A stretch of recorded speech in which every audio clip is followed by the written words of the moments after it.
gente do bem, estamos chegando com Vida Sustentável.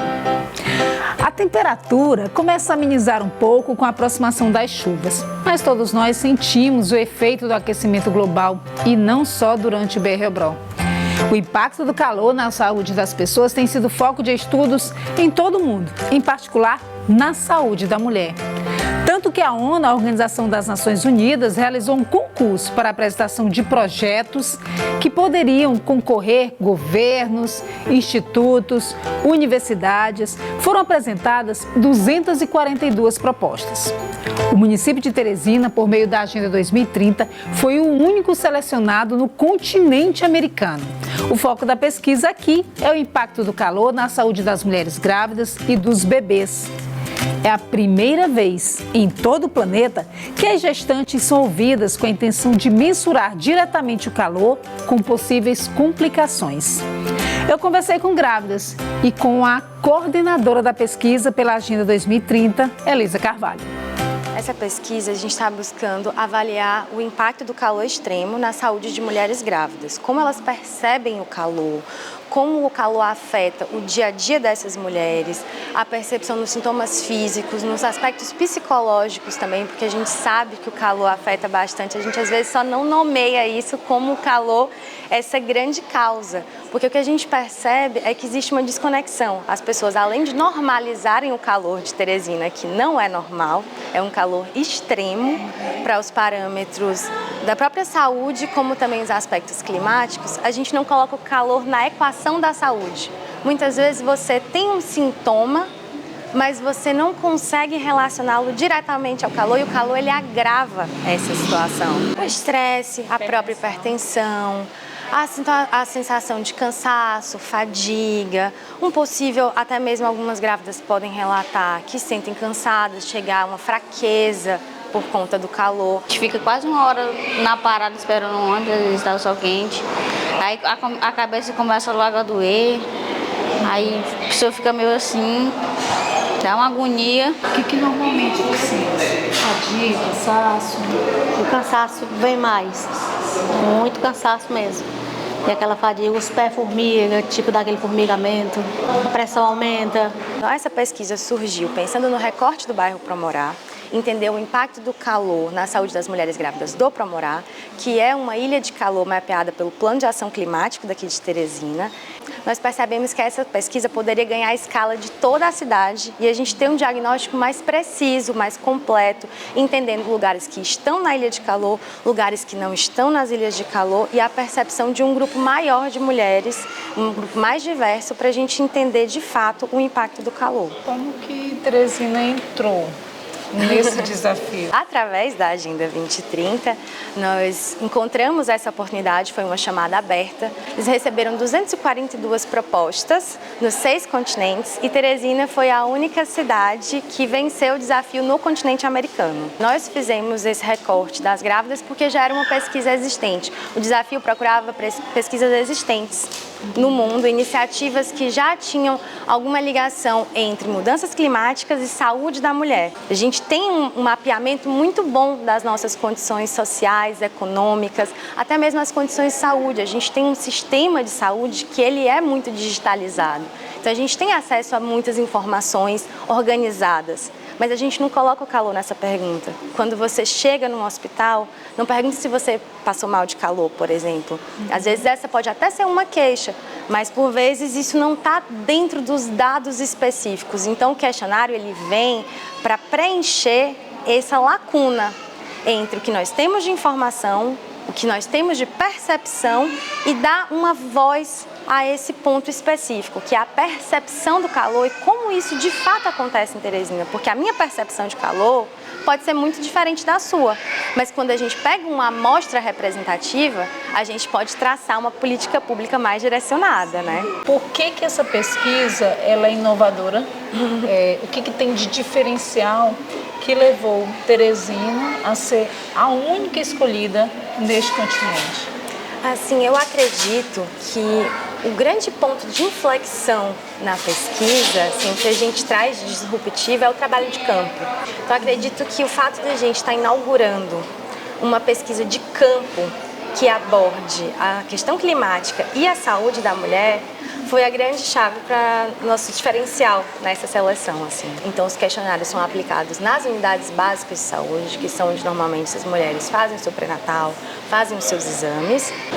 Você acha que tem alguma coisa que os governos poderiam fazer? O atendimento essa hora é muito constrangedor, porque essa hora a gente já chega com calor, a pressão deve estar alta, né? Então, poderia mudar o horário das consultas.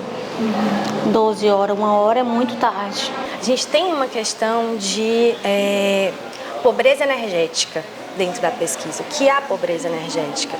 É o acesso ou não a ambientes climatizados, a estratégias de adaptação.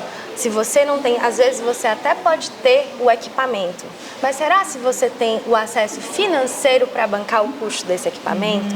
Então, quando a gente olha para essa questão, é um dos adicionais, uma das complexidades, na verdade. Essa é uma das complexidades que a gente considerou na pesquisa. Então, o questionário ele também pergunta se você tem acesso a ambientes climatizados, se você tem acesso a ventilador, se você tem acesso a ar-condicionado, como é a sua rotina de exposição a esse calor, como é a sua percepção desse calor e que intensidade você sente esse calor.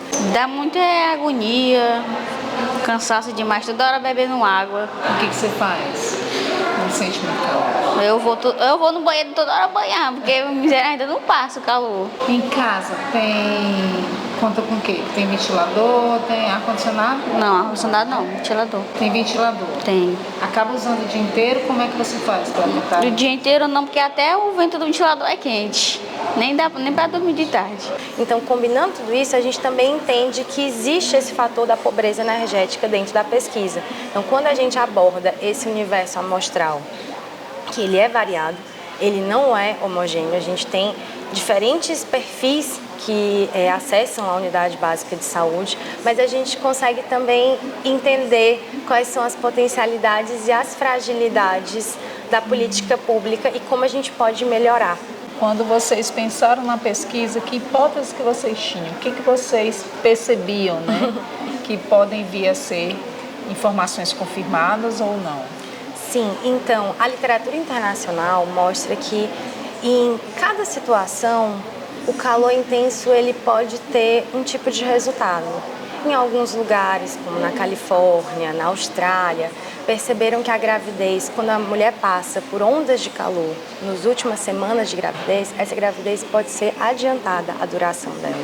Então você tem provavelmente um parto ou até mesmo prematuro, um parto um pouquinho antes do previsto. A taxa de natimortos também ela pode crescer com a experiência do calor intenso no final da gravidez, a taxa de abortamento, isso é o que a literatura internacional aponta, mas a gente não sabe ainda qual é exatamente a realidade do Brasil e de Teresina nesse contexto de mudanças climáticas. Então, a pesquisa, para além dos questionários, a gente busca uma base de dados secundárias para também fazer essa análise estatística e ver quais são as inferências que nós podemos fazer aqui em Teresina, quando a gente cruza o plano de ação climática, os dados climáticos e os dados do SUS, para entender como é esse padrão que já é observado fora do Brasil.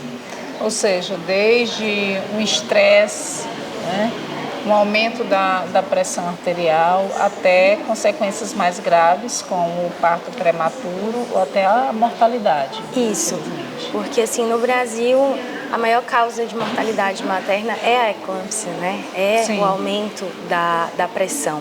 Então, a gente consegue perceber na literatura internacional inferências diretas do calor ao aumento da pressão. É como eu disse, a gente precisa colocar o calor e problematizar o calor dentro dessa equação da saúde, né? Acho que o grande objetivo da pesquisa é esse. Além do conhecimento, quais as contribuições que o resultado dessa pesquisa podem trazer de fato para as mulheres grávidas e os seus bebês? O nosso maior objetivo com a pesquisa, inclusive dentro do formulário de aplicação, nós já pensamos em um protocolo de calor. Por que um protocolo de calor? A gente precisa direcionar essa informação para a gestante, para a equipe de saúde, para a população de um modo geral. Você precisa entender que existe sim se a gente confirmar essa hipótese dentro do nosso diagnóstico e na aplicação do questionário, um impacto direto do calor e como manejar. Então, uma grande questão é essa. Nós sentimos o calor na pele, nós normalizamos o calor, mas como manejar? É só com ar-condicionado? E quem não tem acesso a isso?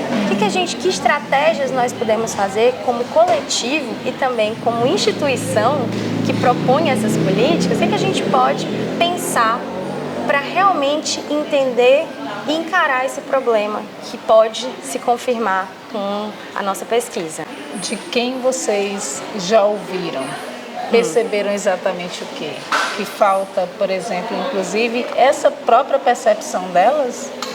Algumas sim, mas a maioria das mulheres grávidas, elas já percebem o impacto do calor na sua saúde. Assim, às vezes, quando você vai apresentar a pesquisa para conduzir o questionário, estou pesquisando sobre o impacto do calor na gravidez. Você fala, nossa, é a pessoa certa, aqui em Teresina eu morro de calor, que bom que tem alguém pesquisando isso. Assim, então, ela já tem essa abertura a entender que o calor impacta a gravidez, mas também elas entendem que a gente precisa do que a gente já está fazendo como a Agenda 2030, uma cidade mais verde, uma cidade sem queimadas. Muitas das mulheres, que assim, dos questionários que eu apliquei, muitas falaram, eu quero mais acesso a parques e praças perto da minha casa, eu quero árvore, eu quero ambientes climatizados, mas eu também entendo, muitas pessoas entendem ambientes climatizados como ambientes arborizados.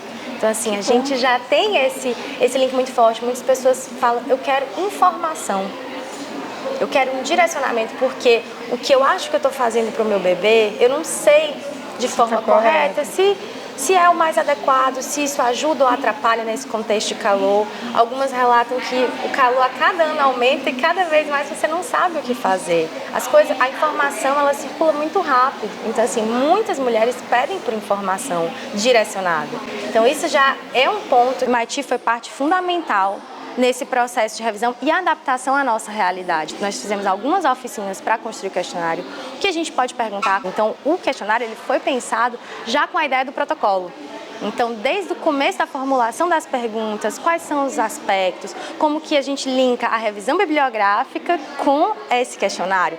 Tudo tem um link com a literatura internacional, que é nova, mas ela existe. Então, o MIT, ele veio com essa espinha dorsal para nos ajudar na construção do questionário, porque a gente já tinha uma ideia do que poderia encontrar, o contexto de Teresina, mas a gente receber um olhar externo, técnico e que também muito preciso para entender essas questões e como abordar, porque você está falando de aspectos psicológicos também. Você tem uma forma de perguntar como que o calor impacta esse estresse. Algumas pessoas relatam a ansiedade que a gente sente, que pode ser, o calor ele pode ser um gatilho para essas questões. Então, até isso, como perguntar, como não ser tendencioso nesse questionário, porque também é uma questão. Então, essa mentoria depois também foi para análise dos dados. Como que a gente pode espacializar esses dados? Não é só chegar para você com um relatório. Para fazer uma ação, uma política pública, a gente também tem que entender onde essa política pública vai atuar.